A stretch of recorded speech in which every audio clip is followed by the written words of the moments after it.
L'info écho avec Capital. L'info pratique Capital. C'est aujourd'hui qu'entre en vigueur la loi sur le pass vaccinal en France. Le texte a été publié hier au journal officiel, tout comme le décret d'application précisant les modalités d'application.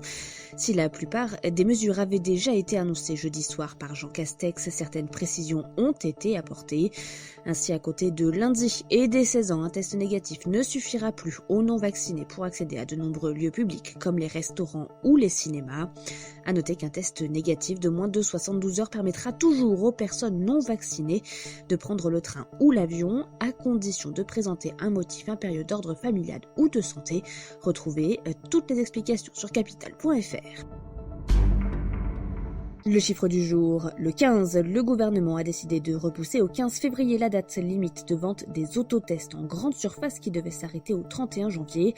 La raison, la dérogation au monopole des pharmacies qui a permis de faire face à la très forte demande, ce qui justifie la prolongation par le contexte de circulation intense du variant Omicron.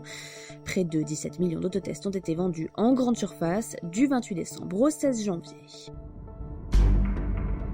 Le coup de gueule du jour est poussé par Qatar Airways contre Airbus. Les deux entreprises poursuivent leur guerre de communication. Alors que le constructeur a annulé une commande de 50 A321 Neo à destination de la compagnie aérienne, cette dernière a lancé une nouvelle offensive contre le géant européen.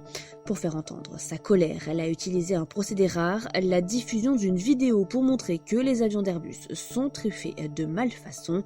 De son côté, le constructeur affirme qu'il n'y a aucune base raisonnable ou rationnelle pour que les régulateurs qataris aient cloué au sol ces engins.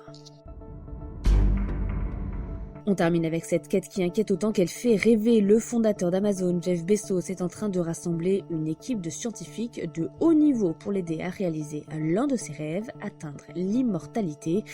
Les scientifiques ont pour mission de développer une technologie permettant de retarder indéfiniment la mort d'un être humain. Ces activités sont concentrées dans la start-up Altos Labs, lancée mercredi 19 janvier.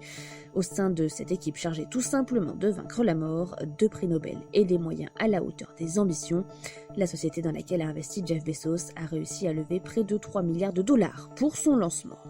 C'était l'info écho avec Capital.